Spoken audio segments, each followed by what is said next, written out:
Let me tell you, of all the countries in the world that should not have access to nuclear weapons and that I think would be on the forefront of destroying the whole world, it is them. It is those psycho Zios. And, you know, what's so interesting, like Iran, they haven't invaded a country in like 200 years or something is what I heard. I don't know. Like they haven't invaded. They had to fight Iraq, but that was it. But the thing is, like Iran, well, first of all, I've said it many times, they've never done anything to us. They've never done anything to us. They're like a 3,000 plus year old civilization. Leave them alone. They seriously, and we're so stupid. The amount of people here that think that they think it's all the same. They think they're all the same. Iraq, Iran, it's all the same. I'm thinking, yeah, they don't even speak the same language. They're not the same people. People think they're Arabs. They're not Arabs. They're Persians. And even if they were, not that matters, but that just shows the level of ignorance that we're dealing with. And they are not ignorant. That is why ultimately they will end up on top, the civilizations that have been here longer, because they're not ignorant. They know what we're doing. They're just watching us run around like a bunch of monkeys in a cage trying to entertain ourselves. And they're hopefully we don't blow the planet up in the process. I do not have good feelings about Iranian leadership. I'll tell you, they may be an old civilization, but okay, no shade on the Ayatollah, because he's been right in saying you can't negotiate with Americans. These people are psychos, etc. The civilian leadership, less so. Like these reformist governments that are, you know, they can see a monster with blood dripping from him, walking through the valley, going from one country to the next, Syria, Iraq, what is the other one? Libya. Like meaning you see a monster going through the countryside, murdering and killing as he goes through, just Frankenstein, just ripping people apart. And he comes to your door with blood on his fingers, knocking at the door. And you think to yourself, I think we can negotiate with that monster. Right. It's like, no, dude, you can't. You can't. It's like, I live here. I'm telling you, you can't. And they're like, nah, we think we can talk to them. And what happens? They get into these negotiations and people like me are like, dude, they are going to attack you. They are gearing up for the attack. And I would have people on this channel and they would say, well, rationally, Israel wouldn't do that. Why do you think that? Why do you think that? They said what they were going to do. There were policy documents about what they were going to do. Why do you think they say, well, rationally, they wouldn't do that? And then Israel attacks. And but like, Israel's the most irrational. Israel's very existence is completely irrational. There's nothing rational about the existence of the state of Israel. It's based on this false sense of fear and security that was sold to the Jewish people. I mean, there is no sanity and rationality with the entire concept of Zionism. So why would we expect a completely irrational place based on irrational fear to act rationally? Oh, I disagree with you on that one. Yes, I agree with you that they used the Holocaust. I mean, they preyed on the fear. Yeah, they preyed on the fear. Yeah, I agree with you 1,000%. One of my guests was talking about, because I was like, Black people don't act that way. Like, you don't hear us talking about slavery or Jim Crow every opportunity that comes up. And he says those things are very different. And he was explaining to me how in Israel, they like take children to like the gas chambers and stuff. Like they beat it in them constantly as a drum to, you know, like any moment the Holocaust could happen again. Oh, look at what happened to you. And so you have this group of people who were effectively brainwashed. Yes. For the entirety of their childhood, growing up into a certain mindset. Because he was yes, like, I was one of those. I was one of those people. Were you? Yes, I was raised Zio. Interesting. How did I thought you knew that? It took me years to deprogram. I was raised Zio, and what I was going to tell you is we teach Ashkenazi Jewish kids in the West. I can't speak about other Western countries, but here for sure, what you're saying about that brainwashing, that happens here. That doesn't just happen in Israel. We are completely brainwashed to believe that if there is no Israel, Jews are not safe in the world. Interesting. I mean, because the reason I say it is rational, because a lot of this stuff is just about power. Like, it's not about right or wrong. Like, they're not going after Iran for right or wrong reasons. It's just, we want to get rid of them because they exist. We want their resources. We want territory. We want control. It's just that. It's not about, You know, are these guys are really making nukes? They don't give a shit about the nukes. That, like, Iran for the last 20 years, from my point of view, they should have built those nukes. They should have had those nukes. I don't see why it's our just the nerve of us to tell any other country what they can and cannot have in their own country. Like the mere discussion that we seem to be able to have about whether or not Iran should or shouldn't have. Who the fuck are we?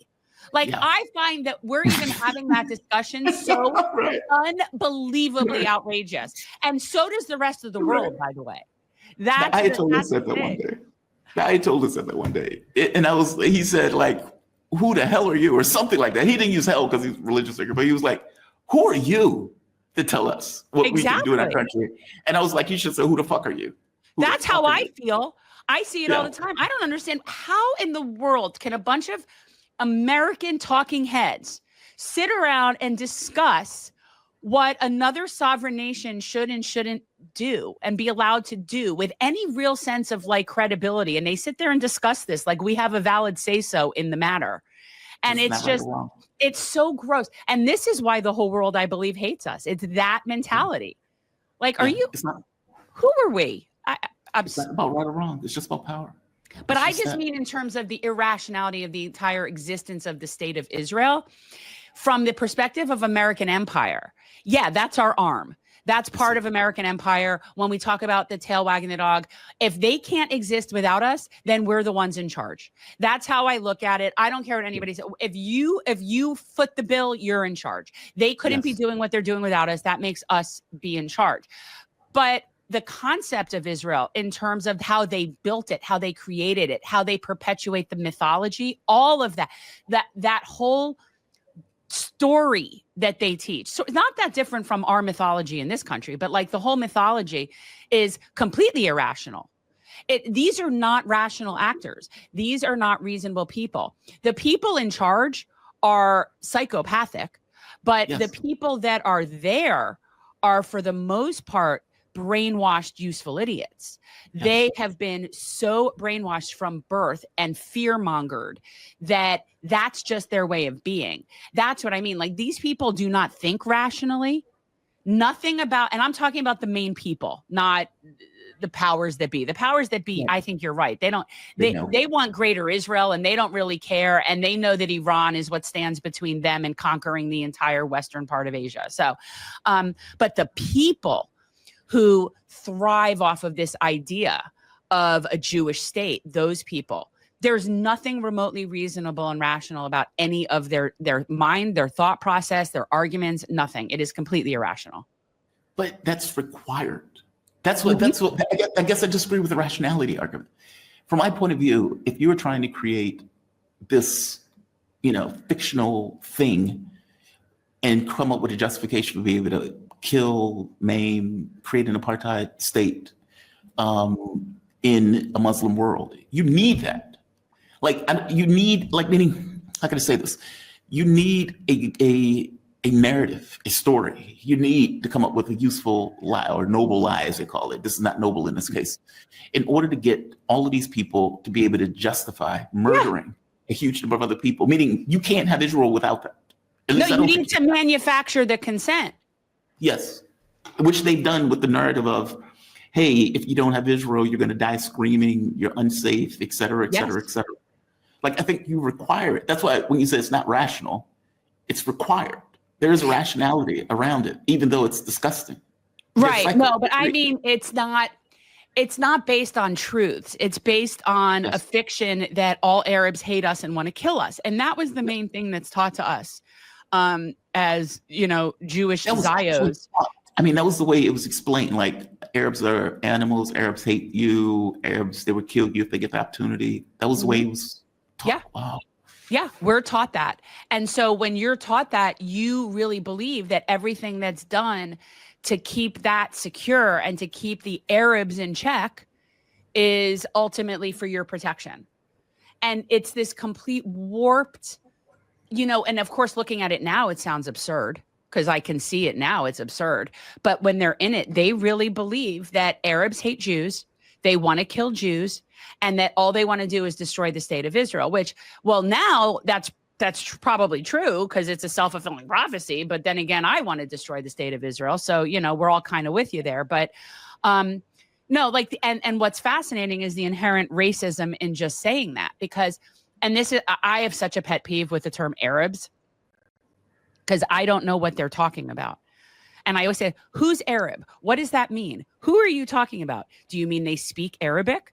Do you mean that they're brown? Do they have to be from certain countries strategically, like geographically, for you to think they're like, what does Arab mean? What the hell does that mean? Who are you talking about? Are you talking about Egyptians? Are you talking about Palestinians? Are you talking about Pakistanis who speak Arabic? I don't know what you're talking about. So that's the problem with Arab, is it's a white creation, I think, of creating an entire group of people that isn't even a group. Like, what is that? What does Arab mean? What does that mean? Well, I mean, I guess it depends on how it's used. Like, if you're in some rando in Alabama, from him, everybody who is from the region is Arab, even if they're Persian. And that they don't even know what the regions are. Like, they think Iranians are Arabs. They think exactly. Like, that's the thing. Like, what is an Arab? To what does that mean?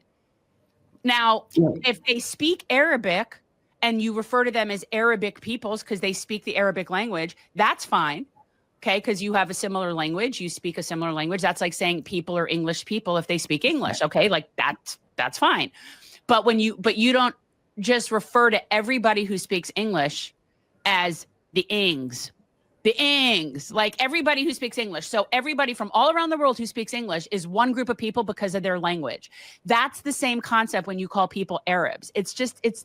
I don't understand who you're talking about. No, I get your point. I mean, I use the term, like, especially when I talk about the Arab leaders who just stand by. We know who you're talking about. When you say that, we know that you're talking about this particular group of Arab leaders in their little kingdoms in that part of the country, in that part of the world, that we have basically controlled those leaders with different types of arrangements. We know who you're talking about when you say the Arab leader. I know, I can picture them in my head, but I mean, in terms of the people in those lands, what you can't, because somebody in Alabama might think that an Egyptian and an Iranian is the same thing. They wouldn't know. Yeah. They probably wouldn't know, especially in America. They have no idea.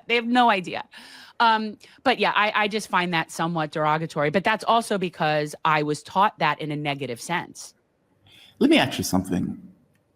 Were the Nazi youth victims? Yeah. Wow. Absolutely. Well, and I have felt this way whenever I see children being indoctrinated in any way, really, like in any way that is extreme, where it would be like take over their life. Okay, so when I see the very Orthodox Jews raising their kids in those communities, it bothers me too, because you're essentially not giving that kid a choice. I mean, yeah, okay, legally, when a child turns 18, they might have a choice, but if you have done the indoctrination, you've already programmed them. Yeah, they've already programmed them. You have no choice. And so when I see any sort of indoctrination for children that puts you in a position where you don't make your own choices and question things, so it's just pure indoctrination, I do find that to be abusive. I think that from all different religious and cultural things, when I see children being so brainwashed, and it's the same with hardcore Christians. When I see kids brainwashed, so like when your entire existence is based on a brainwashing, then I feel like that's abusive. And they do not have a choice. You do not have a choice because your brain isn't even fully formed. So are the state of Israel victims? I think that's a hard one. That is a hard thing for me to contemplate because of what they're doing. Two things. You've got post-Holocaust Jewish victims that in the creation of the state of Israel, that was a safe place for them and a home for them. So these are people that legitimately were victims of a Holocaust that then are now there and have reproduced and have also reproduced that trauma response, fear-based mindset, which, by the way, it does affect our genetics. So now you've reproduced people that are actual from victim mentality first. That's the first group of people. Then you have people that are just raised there and so propagandized and brainwashed, like what I was just saying, that yes, you are a victim. If you are being indoctrinated from a young age when you don't have consent and you don't have a say-so, you are a victim of what of brain poison, because that's what it is. It's poisoning the brain. Now, just because I believe they're victims does not mean I believe they don't have accountability for what's happening, right? Like both of those things can be true. I could think that you're a victim of a propagandized society and also recognize that you are now a perpetrator of that same violence. So both of the, just like we know that people who are abused become abusers. Just because we know that that might be the reason that you've become an abuser, it doesn't mean that you're not responsible for being the abuser. Agreed. They know better. They know better. They obviously They don't think Palestinians are people. That's rough. That's the ultimate thing. They do not see them as people. people. And that's the brainwashing that has occurred from birth. And when you are trained from birth to see other people not as human, it's not as simple as you could just say, treat others as you would want to be treated, because they don't see them as other people.